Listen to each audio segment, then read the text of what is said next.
den betydning, det har for en landbrugsskole at have tilknyttet et landbrug, som har en faktisk størrelse, det gør, at eleverne får en indlevelse i, hvordan det er at drive et landbrug.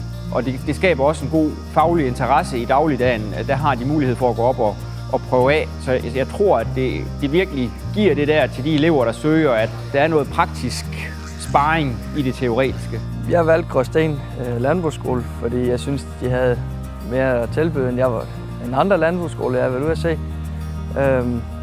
Og så har der hørt 250 hektar, eller noget af den stil, til landbrugsskolen.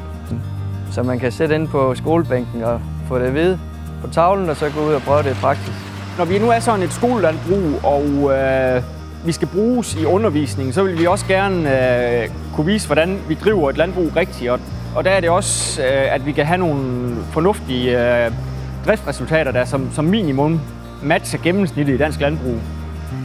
Jeg kommer fra Midtjylland, og jeg har valgt Gråsten Landbrugsskole, fordi jeg har været ude og undersøge alle andre muligheder. Det virkede som om det her var et godt sted. Det er den eneste skole, der tilbyder stald på skolen.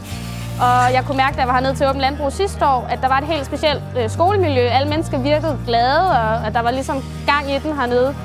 Så jeg tænkte, hvad bedre end et sted, hvor folk er glade, og hvor du har mulighed for at komme direkte ud i staldpraktik, som vi for eksempel er i dag.